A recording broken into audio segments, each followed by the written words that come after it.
Hello everyone. Yes, I am in no condition for this, so no camera right now, but again, this is what chronic pain does to you, but I want to get as many videos out as I can because I'm going on vacation next week and hopefully I'm feeling good for that. It'd be a really sucky vacation to just lie in your hotel all day because you're in too much pain to do anything else, but either way, I wanted to get as many videos made as I could for you. And this is one, as you might guess, that I'm really in a condition to really feel some kind of way about, because I really want to congratulate PJ Media for getting on the right side of the opioid controversy and covering the plight of pain patients. They've got a different one that I haven't covered, but I'll probably link to that in the description, about how chronic pain patients are just the forgotten victims. But this one is specifically about Wisconsin and how their prescription drug monitoring program is doing the same thing that they all are. And so I don't in any way want to discourage PJ Media here because they're doing a great thing. They just need to take that extra step to really fully realize and understand what's going on here. And I'll show you what I mean. And this is by David Manney, who writes, I got blindsided by my insurance company. Out of nowhere, a pain medication that had been working, Nucynta, which is a full agonist opioid, was yanked from the approved list. No heads up, no reason, no fallback plan, just gone. Which is how it happens, so welcome to how the rest of us feel. I'm completely sorry you're going through that, but you're not the only one. And he says, that's when I met the invisible wizard behind the curtain, Wisconsin's Enhanced Prescription Drug Monitoring Program. And here's where he could really stand to go that extra step, because he calls it a system built with good intentions. And he writes, the Wisconsin Enhanced Prescription Drug Monitoring Program was born of genuine concern. It was launched in 2017 as a proactive measure to curb the misuse of opioids and other controlled substances. Like with so many other things, hate to break it to you, but this is not the system being abused. This is the system doing exactly what it was designed to do. Because they need all these big numbers to back up their precious war on drugs, and they needed a lot of people they could victimize into pretending they were drug addicts. And guess what? That's chronic pain patients. And as I've covered more recently, they're branching out. They're doing this with people with other conditions as well. But remember, as we covered, prescription drugs were never the problem. It was the black market drugs, especially fentanyl. Heroin actually stopped being a problem because people learned how to take it, how to properly dose it and everything. It was the fentanyl that was causing all the problems. And so keep that in mind where you read where he writes, in theory, it was a logical step. Give healthcare providers access to real-time prescribing data to identify red flags. Gotta love red flags. Such as doctor shopping, overlapping prescriptions, and early refills. Again, these were never the problem. This was just what was propagandized as the problem. And he does a beautiful job pointing out what happened. Providers, once trusted to exercise clinical judgment, are now under a microscope. They know that writing too many prescriptions for opioid or high-risk medications like gabapentin, newly added to Wisconsin's EPDMP list in May 2025, could flag them as outliers. Even with no harmful outcomes, the mere appearance of deviation can trigger audits, disciplinary action, or worse. Rather than risk their license or reputation, many physicians are cutting patients off, or they're tapering doses to ineffective levels without consultation, or they simply refuse to prescribe altogether, redirecting patients to pain management clinics already overwhelmed or restricted by the same policies. The result is a slow-motion medical abandonment of a vulnerable population. And as he points out, often these patients aren't new to opioids. They've taken them responsibly for years, just like I have, going on like 19 years now, but the program doesn't account for that nuance. And I've gotten into all these red flags before. How it doesn't consider what your problem actually is. It doesn't consider your history. It doesn't treat you like an individual with individualized medical needs. They treat you as a statistic. And that's the problem. And as he points out, and as I've pointed out as well, pharmacists too are bound by the EPDMP. If a pharmacist sees a red flag, they can refuse to fill a prescription. No appeal, no override, no humanity. That is so well said. That is right on the nose there. And so he writes, a painful irony is emerging. While the original goal of PDMPs was to stop criminal abuse of prescription drugs, the ones most scrutinized today are often the least criminal. See, the problem is, this was never a problem caused by prescriptions or doctors or pharmacies. I've talked a lot about how it's black market fentanyl actually produced on the black market, but even when it's been a case of prescription drug abuse, that came from redirected prescription drugs that did not come from doctors or pharmacies.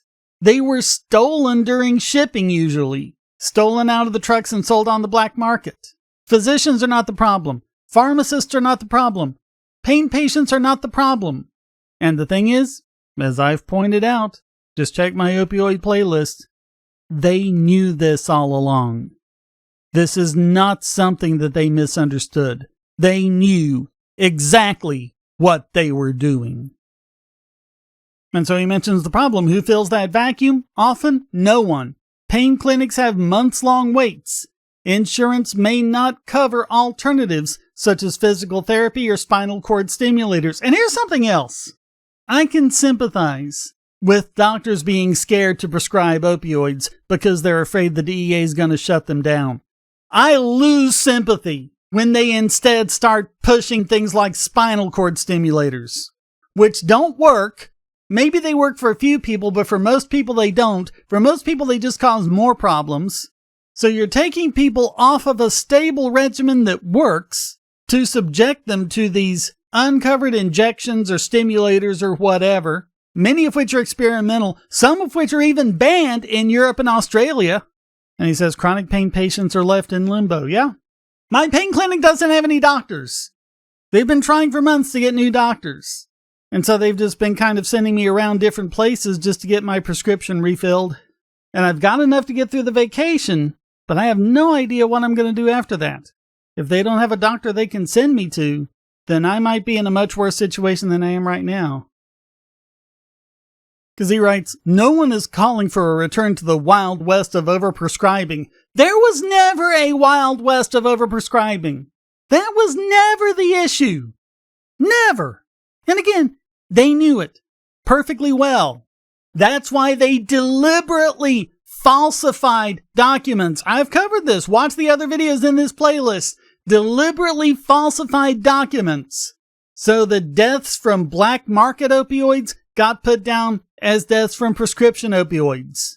Or deaths from polypharmacology, where they have cocaine and alcohol and all sorts of other drugs, and sometimes as many as 7 or 8 drugs in their system. One of them's an opioid. Oh, put that down as a death from prescription opioids. That's what they were doing. I've got the receipts. Check out all these videos.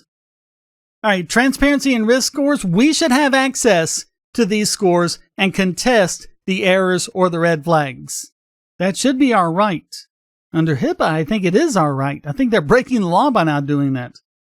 Medical review boards with balance. Unfortunately, Prop has their people on the review boards. Seriously, PJ Media, check out these Prop people. And when you're looking at this EPDMP program, check out who lobbied for it and check out who pushed it and see how many of them trace back to Prop. I bet you that'll be enlightening. Forced or abrupt tapering should be banned. Hallelujah. Any reduction plan should be medically supervised and patient-centered. For the most part, you don't need reduction plans. If you're stable on something, don't change it. And don't be afraid to increase it if you need to. Prescription patients are not your problem. Provider protection. Physicians who act in good faith and follow best practices should not be penalized for treating pain responsibly. Yeah, the people in the DEA aren't doctors. They haven't examined the patients.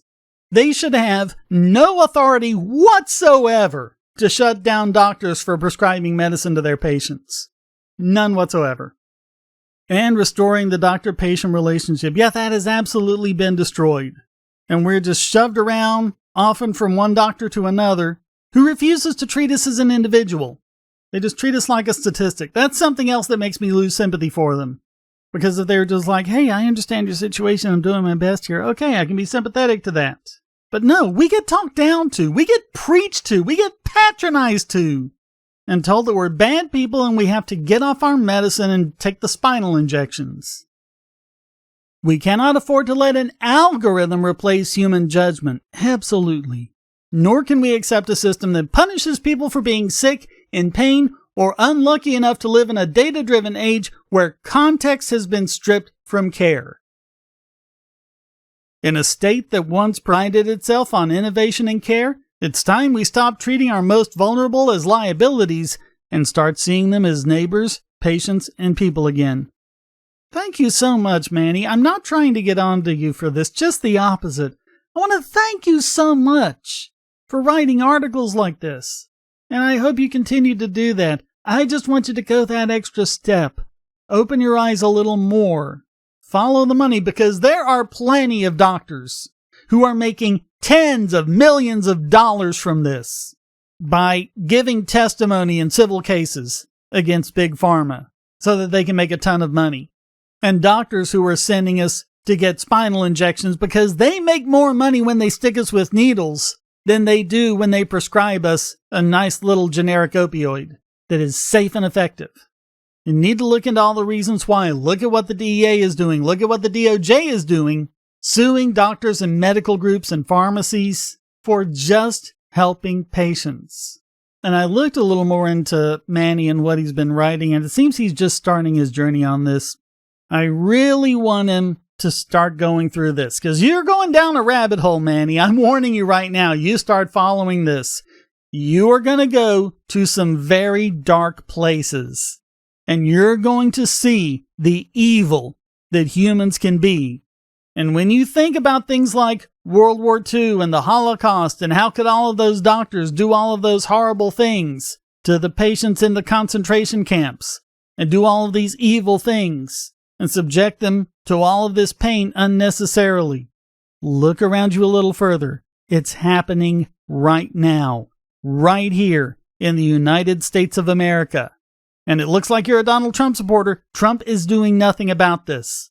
And I don't know how you feel about RFK Jr., but RFK Jr. is doing nothing about this. In fact, if anything, it's getting worse under him. This is pervasive. This goes beyond political party, beyond anything like this, to just basic humanity. And how government is just always so good at stripping that humanity from people and justifying it in a way that makes everyone else go along with it. The high priests have declared that these people are evil, and the indoctrinated flock just goes along with it. So thank you for doing your part, Manny, to try and fight that a little bit. I really hope you do it more. I really hope you learn more. I really hope you start going balls to the wall with that, because the more we have doing this, the better. Thank you so very much for watching. Comments for the Comment God, shares for the Share Throne. Please hit like, subscribe, and the bell. And of course, donate.bogosity.tv keeps me doing what I do, even through the tough times. One-time donations or being a regular supporter. Every little bit helps. Thank you so very much. Until next time, stay strong and be free.